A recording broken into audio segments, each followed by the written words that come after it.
हमारे चैनल को सब्सक्राइब जरूर करो ताकि आपसे हमारे मजेदार कार्टून कभी ना छूटे।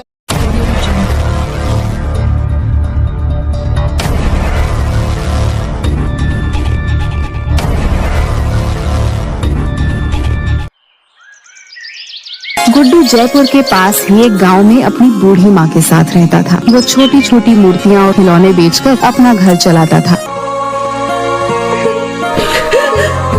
अरे माँ, क्या हुआ? तुम रो क्यों रही हो? बेटा, वो जमींदार आया था। तुम्हारे बाबा ने उससे कुछ 50,000 रुपए कर्जा लिया था। वो अब सूद समेत मिलाकर 1.5 लाख हो गया है। हम इतने पैसे कहाँ से लाएंगे बेटा? उसने बस 2 हफ्ते का वक्त दिया है, वरना ये घर खाली करना होगा। माँ, तुम रोना बंद करो, मैं कुछ करता हूँ। तुम फिक्र मत करो। गुड्डू परेशान सा पैसे जुगाड़ करने का रास्ता सोचते हुए बाहर निकल आता है। तभी घूमते हुए उसकी नजर एक बड़े से पोस्टर पर पड़ती है। 10 दिन बाद जयपुर शहर में मूर्तियों का एक एग्जीबिशन होने वाला था। उसे एक उम्मीद की किरण नजर आई।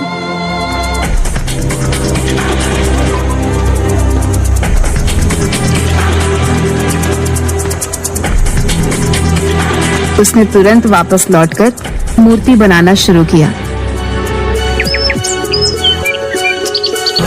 और 9 दिन की मेहनत के बाद 10वें दिन मूर्ति लेकर एग्जीबिशन में पहुंच गया। देखिए सर, ये मेरी सबसे कीमती मूर्ति है। और तुम्हें लगता है ये मूर्ति एग्जीबिशन में रखने के लायक है? पर क्यों सर, क्या हुआ? कोई कमी रह गई है क्या? कमी? गुड्डू, तुम इसे मूर्ति कह रहे हो? ये मूर्ति कहने लायक ही नहीं है, मिट्टी का कबाड़ है, कबाड़। सर ऐसा मत कहिए, इस मूर्ति को बनाने के लिए मैंने बहुत मेहनत की है। इसे मेहनत नहीं कहते गुड्डू। ये मूर्ति एग्जीबिशन में तो क्या, कहीं पर भी रखने के लायक नहीं है। ले जाओ इसे वापस। ये मूर्ति सिर्फ कचरे के डिब्बे में फेंकने लायक। ले जाओ इसे यहाँ से। गुड्डू की आंखें भर आई। अपनी मेहनत को इस कदर अपने सामने बिखरते देख वो बहुत दुखी हो गया। गुड्डू ने आंखों में आंसू लिए उसे देखा और अपनी मूर्ति के टुकड़ों को समेटकर वहाँ से निकल गया।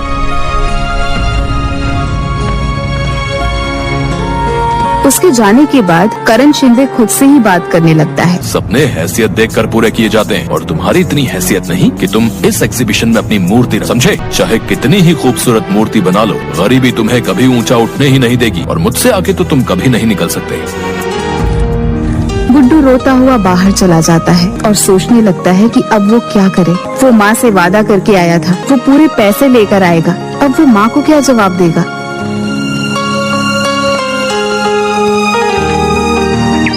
कोई फायदा नहीं हुआ इतनी मेहनत करने का, सब बर्बाद हो गया। मेरी महीनों की मेहनत बिखर गई। वो उस टूटी हुई मूर्ति को गुस्से से वहीं पर फेंक देता है और वहाँ से आगे बढ़ जाता है।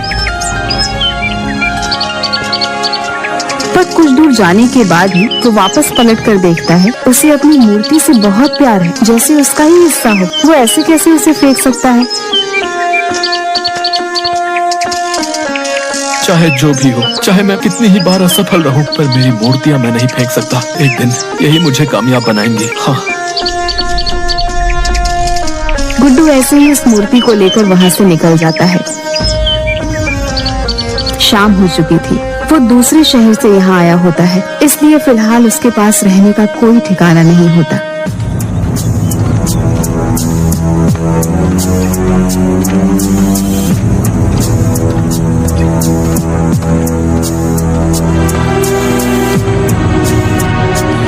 गुड्डू बहुत थक गया होता है, इसलिए वहीं बेंच पर पीठ लगाकर एक झपकी लेने लगता है। गुड्डू काफी देर तक सोता रहता है और फिर अचानक एक आवाज के साथ उठता है। कौन है? पर वहाँ कोई होता ही नहीं। अचानक गुड्डू की आंखें हैरान से बड़ी हो जाती हैं जब वह अपने सामने अपनी मूर्ति को देखता है।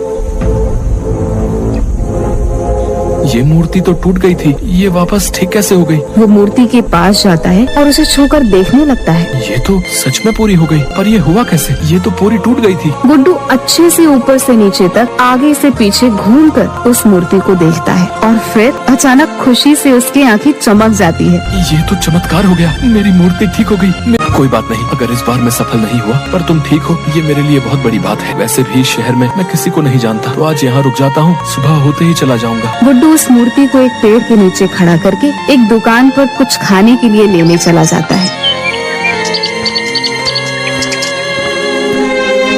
और थोड़ी देर बाद जब वो वापस आता है तो हैरान रह जाता है। मेरी मूर्ति कहाँ गई? यही तो थी मेरी मूर्ति। गुड्डू वहीं खाने का सामान रख आसपास मूर्ति को ढूंढने लगता है और आसपास देखते हुए उसकी नजर पार्क के गेट पर चली जाती है, जहाँ मूर्ति के पास एक औरत खड़ी होती है जो ध्यान से मूर्ति को देख रही होती है।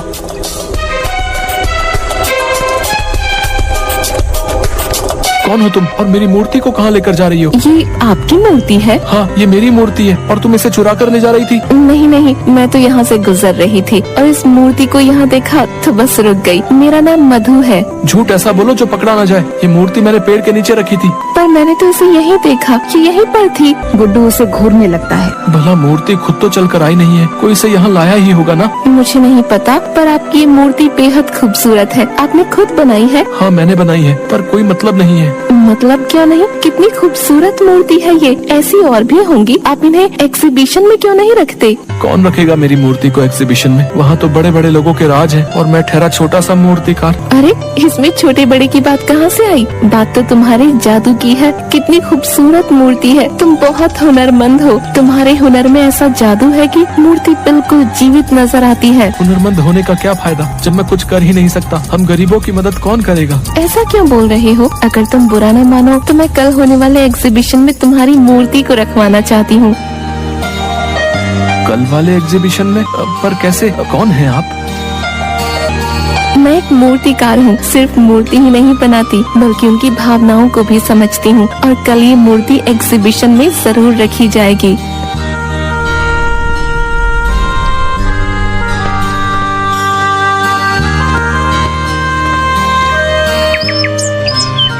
अगले दिन एग्जीबिशन में गुड्डू की मूर्ति भी रखवाई जाती है, पर किसी को गुड्डू का नाम नहीं पता होता, क्योंकि ये पहली बार हुआ था जब गुड्डू की कोई मूर्ति एग्जीबिशन में रखी गई है। गुड्डू खुश होकर देख रहा था। सबसे ज्यादा भीड़ उसकी मूर्ति के सामने होती है और ये सब देखकर उसे बेहद खुशी होती है। करण शिंदे ये सब देखकर उसके पास आता है।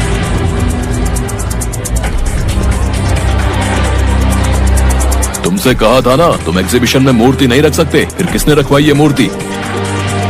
आपने तो तोड़ ही दी थी, और शायद आज मेरा यहाँ आना लिखा था। मेरी मूर्ति ठीक भी हो गई और मधु जी ने मेरी मूर्ति एग्जीबिशन में रखवा भी थी। मधु? ये कौन है?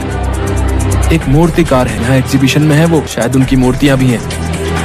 यहाँ मधु नाम की कोई मूर्तिकारा नहीं है और न ही उसकी कोई मूर्ति है। गुड्डू उसकी बात सुन हैरान रह जाता है। वो इधर उधर देखता है पर मधु उसे कहीं नहीं दिखती। वो सारी मूर्तियों को भी देखता है पर उसे कहीं पर भी मधु की मूर्ति नहीं मिलती। ये सब क्या हो रहा है? मधु नाम की कोई इंसान नहीं, फिर वो कौन थी जो कल मुझे मिली थी, जिसने मेरी मूर्ति यहाँ प्रदर्शनी में रखवाई?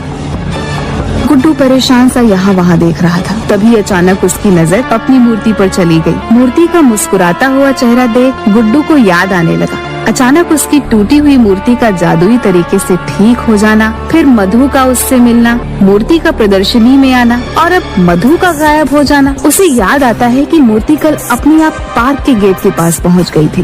गुड्डू सारी कड़ियां जोड़ता है और उसे एहसास होता है कि उसकी मूर्ति तिलिस्मी हो गई थी। शायद ये उसकी मेहनत और लगन का नतीजा था। इसका मतलब ये सब मेरी मूर्ति ने किया है। ये तो चमत्कार है। गुड्डू खुश हो जाता है। इतनी में एक आदमी उसके पास आता है।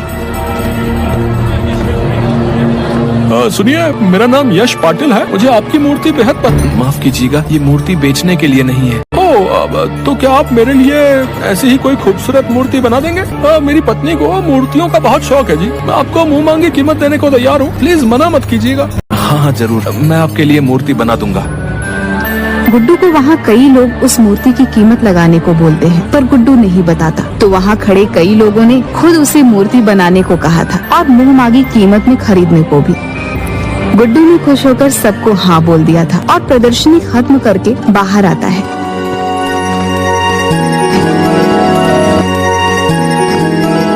तो वहाँ दो आदमी पहले से ही उसका इंतजार कर रहे थे।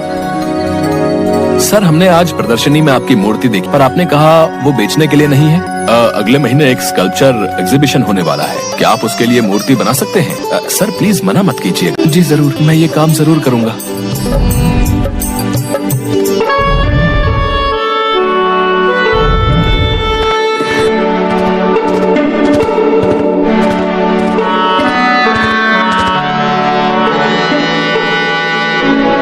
उसे यकीन हो गया था कि ये सब उसकी मूर्ति ने किया है। वो लोग 2 लाख रुपए एडवांस भी देते हैं, जिससे गुड्डू जमींदार के पैसे चुका देता है।